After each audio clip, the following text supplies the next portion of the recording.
I'm Rob Walling, and you're listening to Startups for the Rest of Us. In this episode, I talk through 7 predictions SaaS bootstrappers should pay attention to in 2024. And obviously, these predictions might apply if you're not bootstrapping, if you've raised a small amount of funding.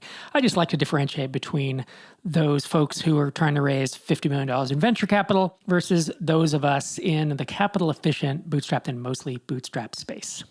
And after I run through these predictions, I'm going to go back at the end of the episode, and I'm going to go back as far as I can stomach, probably like 2013, and look at predictions that I made every year and go through them quickly and talk about whether I think they were accurate. And what we'll find is a lot of them weren't accurate the year I made them, but within a year or two, those things came to fruition. It was really fascinating looking back at give or take 10 years of predictions. I believe there was a year or two that I didn't make predictions, but I'll save that for the end of the episode in case that is less interesting to you. In addition, if you're interested in chatting with me at an upcoming MicroConf local, or you have a strategy or a framework that you think other bootstrap SaaS founders should hear, we are always looking for founders to come out and share their expertise during all of our conferences and events. If you're interested, head to microconf.com/pitches and share your idea with us.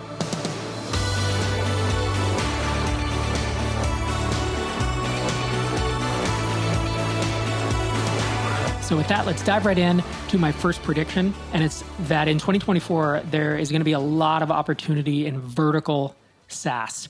This is more of a continuation of a trend that I'm already seeing. If you look at the tiny seed companies that we have funded, we're just over 151 at the time of this recording. A lot of them serve a particular vertical. And so when people say vertical SaaS, what does that mean? Well, an example of accounting software designed specifically for construction firms. Construction firms is the vertical, it's the niche, versus something like QuickBooks that can serve every vertical. Or, think of like podcast hosting or podcast recording. That is a horizontal SaaS, meaning you can use it in any niche. And just a few examples of companies that we've funded in the most recent batch. One is called Trainer Metrics, which focuses on fitness centers. We have Tiny Easy out of New Zealand that focuses on, think of like CAD software, but it's for tiny house designers. Talk about an interesting and relatively small vertical. Retail Metrics is analytics for independent brick and mortar retailers. Maui is project management for construction firms across Latin America, and on and on. You can go to tinyseed.com/portfolio anytime to see these companies. But if you look across our entire portfolio, Einar and I have been talking about running the numbers. The majority of the companies we've funded, and I think it's the super majority, to be honest, right? A majority is 51%, and a super majority is it's more than 2/3, 67%. I think it's even more than that. If I were to guess, I think it's in the 75 to 80% range of companies that we have funded over the past several years have been vertical SaaS. There's so many reasons why vertical SaaS is more optimal, especially for bootstrappers. I called a lot of them out in Start Small, Stay Small back in 2010. And I talk about why it's good to go niche is really what I say there. But these days, almost all of those reasons still apply about it being less competitive, about you don't need to be the best marketer in the world. You just need to be a better marketer than the other folks in your niche. So I see this trend of vertical SaaS alive and well and continuing strong in 2024. My second prediction ties back to a company I just named, is that SaaS will continue to grow and it will even pick up space in emerging markets. For instance, Latin America. That's an area where we, Tiny Seed, have funded several companies who are serving the Latin American market. And the interesting thing that we found is their price points often have to be lower just because of the way currency works and salaries. And the reason you can hire a developer for half the price or a third of the price down there is the cost of living is lower. And so folks don't have as much money, disposable income, and businesses don't have as much disposable income. But it's also much easier to market, or it can be cheaper to market and find customers. And it is also cheaper to hire in those areas. So if you're based in Costa Rica, as Maui is, they have a real advantage over a US company trying to come in and compete against them to sell to Costa Rican and other Latin American construction firms. They also know the space, they know the geography and everything, but we've seen a really nice uptick of B2B SaaS applicants who are in these more emerging spaces. And if you don't know the space, the first time you see it, you think, oh, well, the money's not going to be there. The price points aren't going to be there. But the further we've gotten into it, we've seen there's real opportunity there. So that's why I made it prediction number 2. My third prediction is about Twitter. You might call it X. I still call it Twitter. Let's be honest, Twitter is really struggling. The valuation is way down. It's, I would say, under-monetized. It's just not making enough money. It has been tanking, maybe in the Bootstrap SaaS space, or what do you call it, VC Twitter and tech journalist Twitter. It is still, I won't say booming, but it's still alive. In most other spaces, like all the other verticals that used to use it, I think of Dave Kellett, who's the cartoonist I often mention on Comic Lab. He says it's pretty much a ghost town now, and it doesn't work for them. So like these comic artists that are trying to promote their self-published work, it's completely useless in essence. So Twitter is, by all accounts, struggling. And my prediction for 2024 is that there's going to be a big moment of reckoning. One guess is that the bank or the equity funds that lent Elon the money to buy it will basically call it due and foreclose and repossess. You don't know what their contracts say, but that there's going to be something there where they're not going to just want to sit on this asset that is basically depreciating quickly. And, I forget what the exact, valuation difference is between when he bought it and what it is now, but it's really pretty scary. And so there is a reckoning coming for that. I think that Twitter might change hands again in 2024. That is probably the ultimate prediction. And whether it's that the bank forces a sale and I say the bank, it's the financiers. I don't know if it's technically a bank, but the financiers that lent Elon the money are going to call it due and either take it over or force kind of a foreclosure sale to someone else, or Elon's going to decide it's not worth the problem. I don't know, but I think Twitter is going to have a major event, probably resulting in a change of ownership. My fourth prediction for SaaS Bootstrappers this year is that subscription fatigue will continue to be a thing in B2C, but it will not be a big deal with B2B. You're going to see complaints on Twitter. You're going to see complaints on Facebook, whatever other social media you're on, but it's not actually going to make that big of a difference, because that's what I'm seeing across the 171 investments I've made, is that SaaS is still very much alive and well. It is the best business model on the planet, and that subscriptions are very much alive and well, and that businesses are happy to pay for it if you can take the headache away from them. You can solve a real pain point for them. So in other words, I'm saying that Once, which 37 Signals is doing, right, at once.com, where they're saying, we're going to write software that you don't pay a subscription for, that Once will not penetrate, it's my prediction, they will not penetrate past the handful of nerdy developers who basically want to manage their own servers. I never want to go back there. I don't want to build software like that. I don't want to install and manage software like that. That is how we did it 20 years ago. And while I think there is a very small niche of people who will embrace that and say, yeah, I get to pay a one-time fee and not have to subscribe, I think that subscription fatigue in B2B, while we may hear people complain about it, is not going to broadly impact the adoption of SaaS. My fifth prediction is that no-code/low code will professionalize is the word I'm using. And what I don't mean to say is it's not professional today, because obviously there are professional no-code and low-code developers. And obviously these technologies run a lot of apps. But what I mean is no-code and low-code are behind code in the sense of, what about code review tools? What about unit testing? It's funny when I say code review tools, like, well, there isn't any code, but you get the idea. There are automations that can be complex. And the reason you have code review is to make sure the code is going to work as expected and it's maintainable. So what about no code review? That's really no code and low code review tools. What about the ability to have unit tests, version control to be able to roll back to prior versions? That is something that came about with development that, these things did. I mean, version control before, I think the first time I ever used it was probably 2001 or 2. And before then, I know it exists. I know Visual Source have existed before then. I know that there was version control, but it just wasn't as broadly used as it is now. It's just an expectation. And unit testing didn't really become prominent until, my memory was, it was about 06, 07, maybe. And code review was not really a thing that we did back in the day. Actually, we did have to start doing it. I worked at a credit card company, and for PCI compliance, another developer had to, look at your code before he checked it in. I remember that being such a big shift. And this was, again, in the aughts. And so these things emerged over time. And code had been written since, the 50s or the 60s, where we started writing codes with punch cards. And I say we, I'm not that old, but where folks started writing code, and code review, unit testing, and version control was nowhere near as ubiquitous as it is today. And no code and low code have the advantage of being able to learn from code, from the software development best practices and the patterns that have been developed over decades. And no code, low code have the advantage of seeing the arrows in the back of the pioneers of folks, who wrote code for many, many years. And I think that will accelerate the professionalization of no code and low code. My sixth prediction is about AI. And really, it's that the obvious AI stuff, we're going to be through that this year. And we're going to start to get into novel and surprising integrations with a lot of the tools we use, or novel and surprising new apps that aren't just a thing that, again, is so obvious to build. So I think additionally, automated customer service is going to be something that's going to continue to not be very good. I think it'll get better with AI, but I was super frustrated on a website. I think it was a bank website the other day, and I just couldn't get to a representative. They just wouldn't let me. And I was like, I know that AI cannot do this for me. And so I think it's going to continue to roll out, and it's going to be spotty and not great. But I do think that AI is going to help us as software people build faster. It's already doing that, right, with Copilot, but it's going to continue to accelerate the development of software. I don't believe AI is going to take a bunch of developer jobs.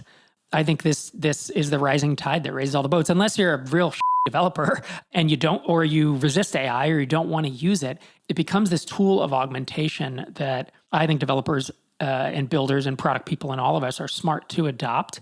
But my hope is that the hype of it, when we look back at mobile apps in the Apple App Store in, what was that, 08, 09 as that emerged, then SaaS started to become a thing. There was crypto around this time, right? And blockchain was maybe 2015, 16 as it first started.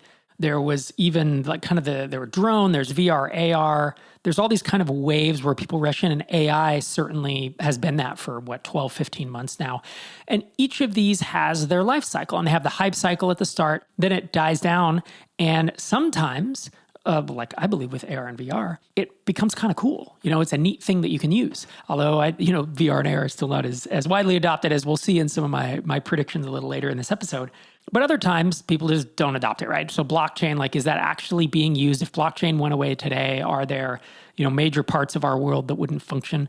Probably not, right? The adoption there just, kind of didn't happen, versus mobile phones, where the mobile app store and all the mobile apps that we have just become parts of our daily life, for better or worse. The hype cycle, you can argue, was it real? Did it change everything? I mean, it did kind of change everything, but it just becomes a day-to-day thing. And that is my expectation of AI in 2024. There will continue to be a ton of VC money being pumped into it. It's kind of the new wave that allows more efficiency to be done. I hope the hype cycle doesn't continue so much that tens of billions of dollars keep getting pumped in. Maybe they do. But I think AI is certainly here to stay. And this year we will see, I think, a continuation of that argument of is it hype? Is it not? But see some real productivity gains and some real pushes forward. I know some people say I'm not even using ChatGPT anymore. And you know what? I don't use it that much either. But when I use it, it has been really helpful to me. I was doing a brainstorming session with ChatGPT earlier today, and it gave me a ton of new ideas and thoughts that I just couldn't find in a search engine. And I just weren't in my head. And when I framed the prompt very specifically, it gave me some great information. So I'm neither bullish nor bearish on AI. I think in general it's a good thing. I think there's obviously some ethical issues, and I think people just get a little too bent out of shape in both directions in terms of hating it or loving it. I also felt that way about NFTs, blockchain, all that. But all that said, AI is going to be a thing, and people are still going to be talking about it throughout 2024.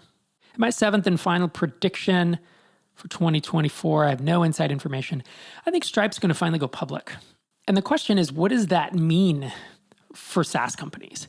Does it mean that they get on that 90-day cycle, that quarterly earnings treadmill, which I believe is the reason they haven't gone public, is because the Collison brothers are very smart and they don't want to be on that push. They want to be more in control of their company, right? And the ability to manage it and not have to have Wall Street constantly breathing down your neck to tell you increase earnings, because that, of course, leads to what are they going to do? Raise their rates? They're going to, there's all kinds of things that they can start doing that are really going to piss people off. So that's my big question is, if they go public, will they be under the gun? So Google in the early days, if I remember them going public around 2000, 2001. You can correct me if I'm wrong, but in the early days, I remember them kind of thumbing their nose at the whole every quarter has to be better than last quarter. But eventually that happened, right? Maybe it took 5 years, maybe it took 10 years. I don't actually remember. I haven't owned Google stock since probably the first year it was public. So I don't pay that much attention to it, but I do remember there was a shift from the don't be evil to, wow, we're really going to squeeze the money out of everybody, right? And when they really started screwing a lot of the organic SEOs and they started removing data from the ability to be able to, to rank in Google, it was obvious it was a big cash grab. And so the question is, if Stripe goes public, as I'm predicting, will that start now, or will Stripe be able to hold out for a year, 3 years, 5 years before that, kind of the cash grab mode that Wall Street eventually forces almost every company into begins? Finding the perfect software engineer for your team can feel like looking for a needle in a haystack, and the process can quickly become overwhelming. But what if you had a partner who could provide you with over 1,000 on-demand, vetted, senior, results-oriented developers who are passionate about helping you succeed? And all that at competitive rates. Meet Lemon.io. They only offer hand-picked developers with 3 or more years of experience and strong, proven portfolios. With Lemon.io, you can have an engineer start working on your project within a week instead of months. Plus, you won't waste your time on candidates who aren't qualified. Lemon.io gives you easy access to global talent without scouring countless job boards, and it's more affordable than hiring local talent. And if anything goes wrong, Lemon.io offers swift replacements, so it's kind of like hiring with a warranty. If you need to grow your engineering team or delegate some work, give Lemon.io a try. Learn more by visiting lemon.io/startups and find your perfect developer or tech team in 48 hours or less. As a bonus for our podcast listeners, get a 15% discount on your first 4 weeks of working with a developer. Stop burning money, hire devs smarter. Visit lemon.io/startups. All right, so those are my 7 predictions for Bootstrappers in 2024. Now I'm going to go back. I'm going to roll the calendar back to late 2012, where I made predictions for 2013. And this, I'm going to zip through these and just talk about whether I think they were right, wrong, or right eventually, right? Like the person who predicts 5 of the last 2 recessions. Eventually, you'll be right if you keep saying the stock market's going to go down. So in 2012, making predictions for 2013, I predicted it would be the year of Pinterest, which it may or may not have been, but it's just kind of irrelevant now. So it's funny to read that WordPress will become more prominent. And I would say that's pretty dead on, right? And this is, think about this. This is 11 years ago. Like WordPress was a going concern, but this was like a year into WP Engine. It was still very early, and we didn't realize that WordPress would run, I wouldn't say the majority of the internet, but it runs a hell of a lot of the internet. So, I think that was a prediction that was pretty good. Subscription WordPress plugins will start. I do think this has happened, although it's not as ubiquitous as I would have thought.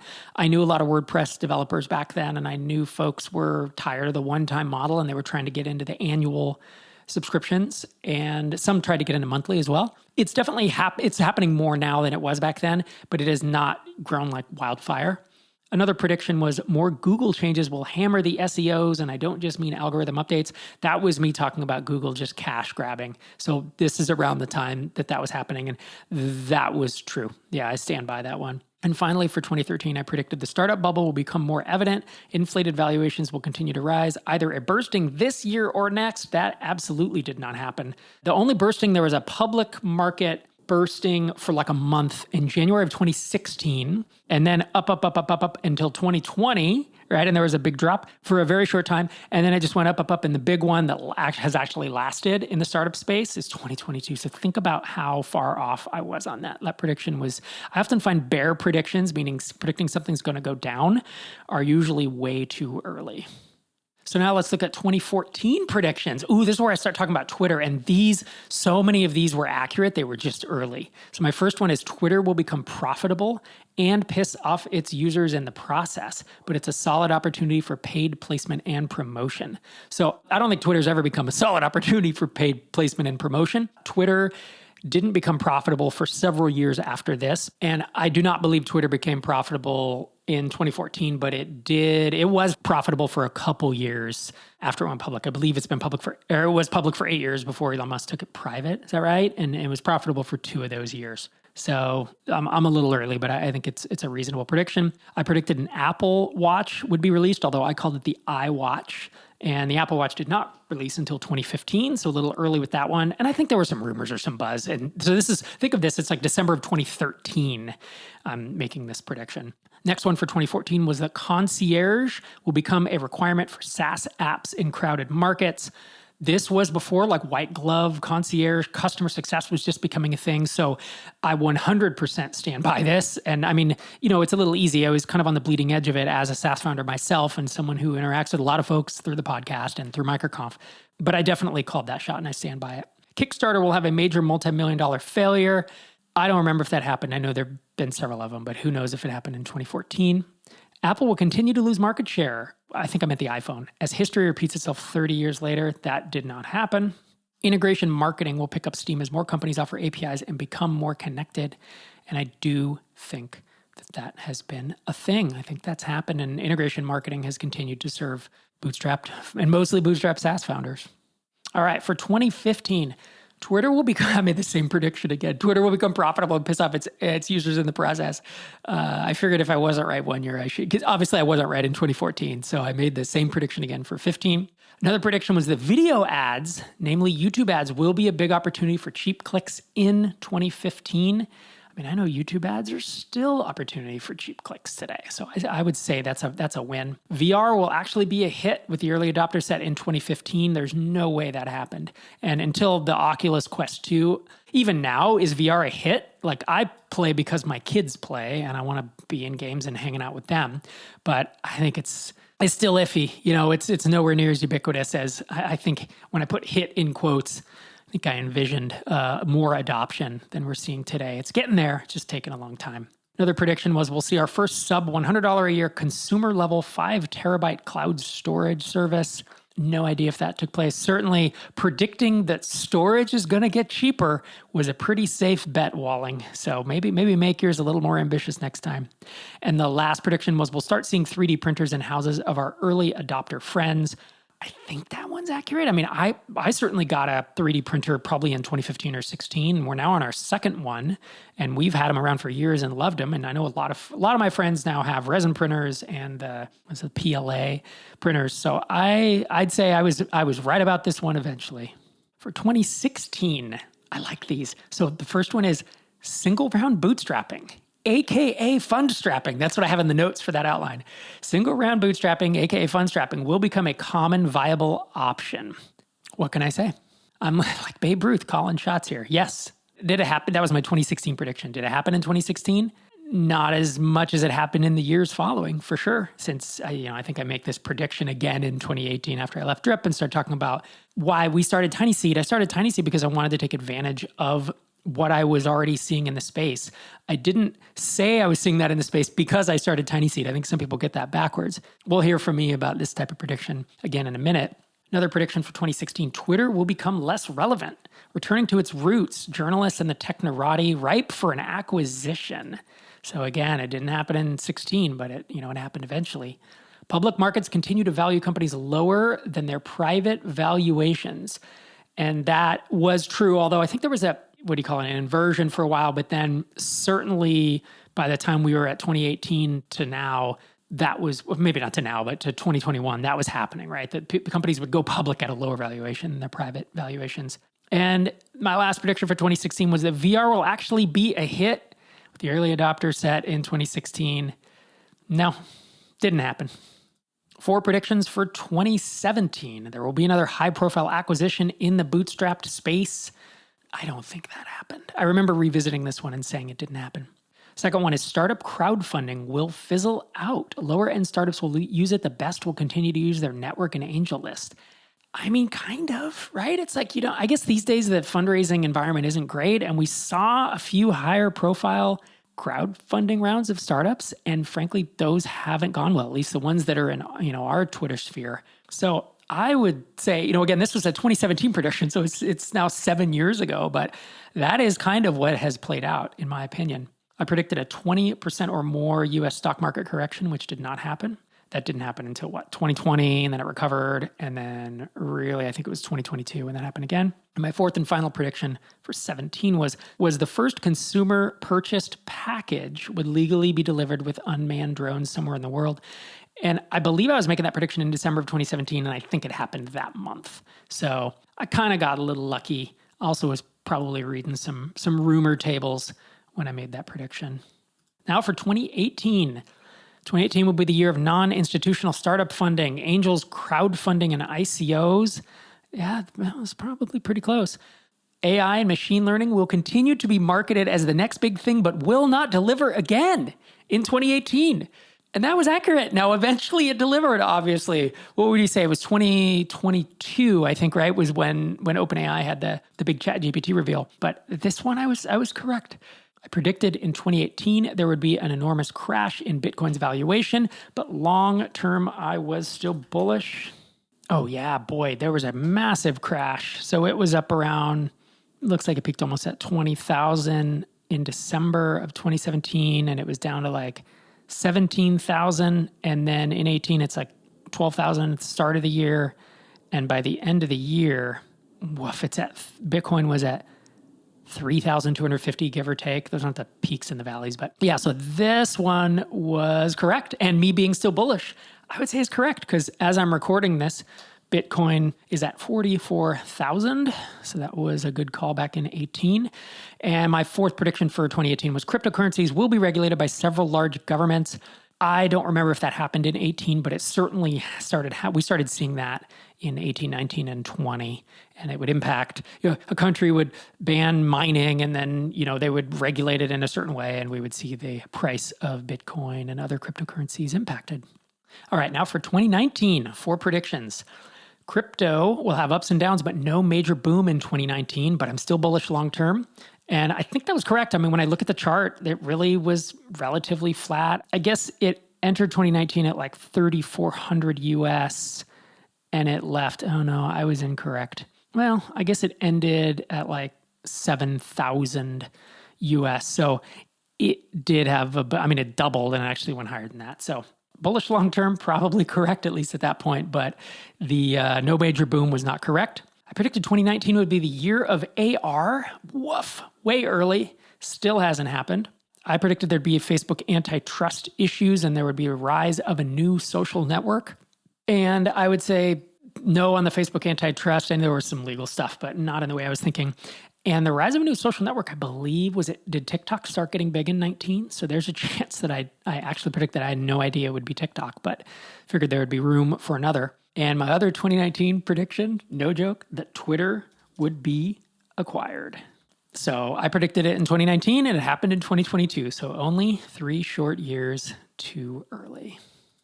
Okay, and just one more year because I skipped 2020, 22, and 23 for making predictions. So my 24 predictions were at the start of this episode, and 2021 predictions, which, think about this, I'm making predictions December of 2020, so COVID is still rampant, and vaccine's not out until, I think I got vaccinated in May of 21. And some people got a couple months earlier, but really the vaccine was not available. No in-person events, sheltering in place, all kinds of madness. So I'm making that prediction with that in mind. And it looks like I have 5 predictions. First is privacy concerns will transform email marketing back to a more primitive form. And I would say not really. I know that open rates are harder to see now. I know that there's a lot of stuff making email marketing harder, but I don't think it's been transformed. I still think it's valuable and super viable. So I'd say a no on this.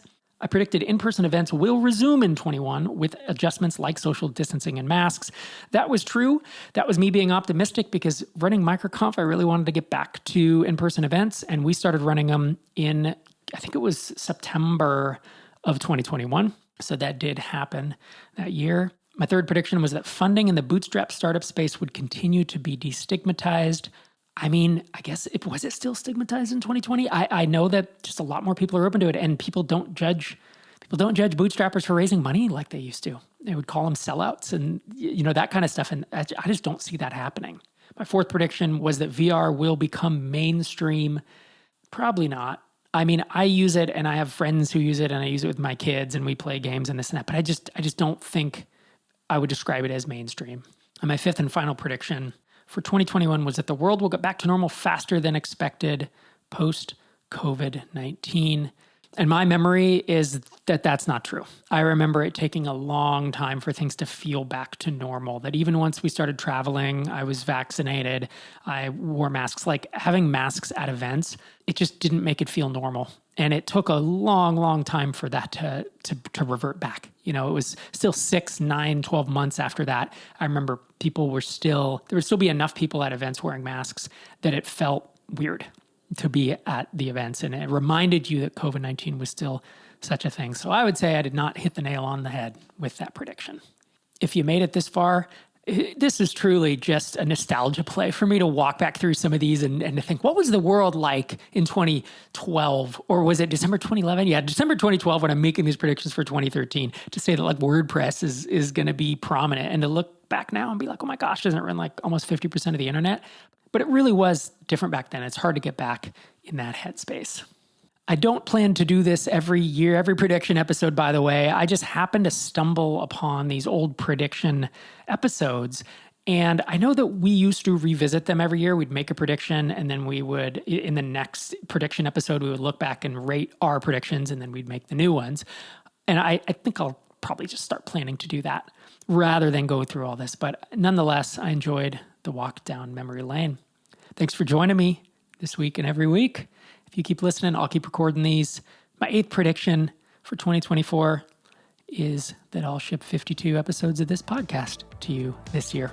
This is Rob Walling signing off from episode 697.